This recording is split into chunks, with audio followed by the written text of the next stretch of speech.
Okay, so I've done a little bit more work on the Value Hobby Easy Stik 60, and I'd like to show you what I've got done now. So what I have finished up doing now is well, let me first start with this. I've got my new firewall installed and drilled. I haven't mounted the engine yet, but I've sat it on there. It appears that it's going to line up just perfectly and look pretty damn cool. You'll notice I did not drill any holes here for the fuel lines because I'm pretty sure I'm going to have to do the fuel lines up through here. So that's done. I noticed also in my other video, or my other pictures, that I ended up having to relieve some of the area here, this front former, so that when I drill my holes for my screws, I actually have room to put the lock nut on. So I had to relieve a little bit of that. I've done my landing gear mount. I'll have to just put a picture of that on there. And I did put another piece of regular aircraft grade 1/16 ply, it's not light ply, 1/16 ply right there to reinforce that area again. And I did go out to Lowe's and I got lock nuts and 832 screws. So that's gonna be all the stuff that goes in there. Let me show you, let's start talking about the aft end of the fuselage. Some of you may be wondering, and I was, the first Easy Stik I had, in fact the first Easy Stik I had, I think I used all of these servo holes and mounted rudder and elevator servos there, and of course the throttle there. But after the first crash, I determined or found out that people that designed this airplane were pretty damn smart. You're not going to be able to see it yet because I haven't cut the holes out, but there are actually servo cutouts right here on each side so that the servos can be mounted in the rear, which is what I did on the second one. After I crashed the first one, I rear mounted the servos, which is exactly what I'm going to do this time too. So what this is going to require is cutting that out, sticking the servos in there with servo extensions. And I've got my servos already set up for this. So I've got either rudder or elevator, and I've got a nice long extension here. Now what I've done is I've connected it with the extension, and then I put a piece of heat shrink over it to keep that from coming off.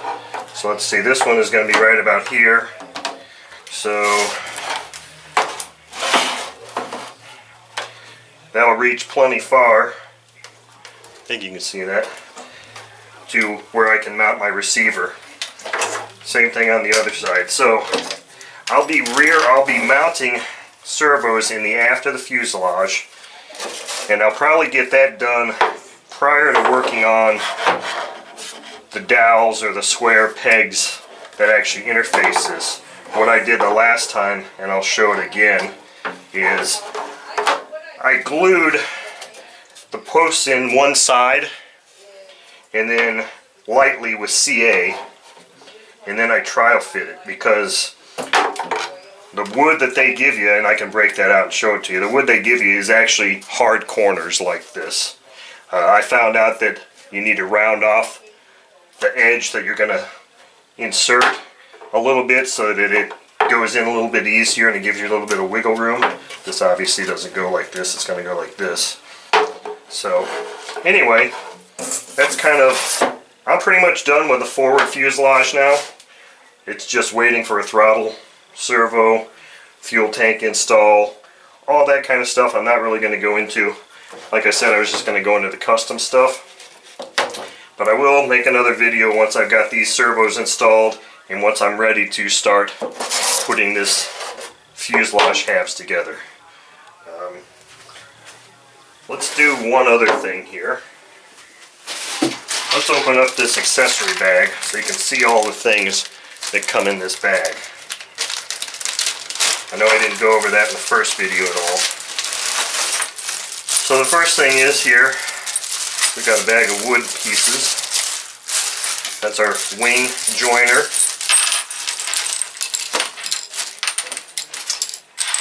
These are the metal screws that they used actually, and this is a stiffener for the wing screws with a wrench, which is nice. These are those 4 pieces of wood that go in here. And if you notice on this, you can stick them in there and they kind of flop around a little bit. What you really have to do is really kind of position that up against so it's really in the corner. And I'll put it about halfway in and I'll glue it in place. And then I'll kind of shape the front end here, round it off just a little bit, and I'll glue each of these in place. I'll tack glue them with thin so that if I need to break them loose I can. I'll tack glue each one in place, round these off first before I put it in there, and then I trial fit the fuselage probably 3, 4, or 5 times to make sure that it's going to fit right. Because the last thing you want to do, have happen when you're trying to put these things together, is you've got epoxy, because you have to glue this together with epoxy. You got epoxy and then you have a misalignment or something doesn't work right. That's why I trial fit this thing probably 4 or 5 times and I practice putting it together so that I can make sure that when the time comes and I got my 5-minute epoxy mixed up, I know exactly how it's going to go together and I don't have to scramble and try to fix something within 5 minutes before it cures. So that's what is in there. Let's see what else we've got here. Here we've got, looks like the screws for landing gear. There's 4. Well, that's the engine mount screws, some washers, basic hardware, glow engine mount, which I won't be using. It's a nice mount. I'll keep it for another project. Wheels with axles, control horns with screws, and they've got really nice easy keepers. I don't know if you're going to be able to see those. The thread on. So there is some hardware that I really do like, and this package here is really nice. I like all this hardware. Those control horns are really nice. Then we got our tail wheel assembly. And we've got our cheap-ass fuel tank, which isn't bad. I mean, like I said, it'll last about a season. It's really the rubber. The rubber is inferior. It initially seems alright, but I think the holes in it are not small enough to really keep a tight fit, and glow fuel over time really doesn't do well with it. So I mean, the tank itself is fine, but it's really the rubber stopper that's the weak point. So you got that.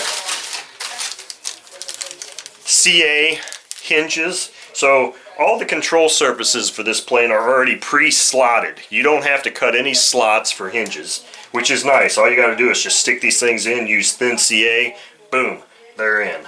I like that too, because that's fast. Here's something I'm not going to use, which is the mount for an electric engine. It's a nice little piece of plywood. If I could find another use for it, I would, but you know, for the most part, I won't ever use that because I don't run electrics. And then here's a spinner, plastic spinner, cheap, pretty crappy. Probably won't use it, at least not on this plane. There's no way that big prop is going to fit over this thing. And these spinners, I'm sorry, they're just garbage. Nothing like a Dubro spinner. And then here's another bag of screws, probably for attaching the engine mount and or the landing gear. So that's it for the accessory package. And the next video will probably just show me assembling these fuselage halves together, and the wing.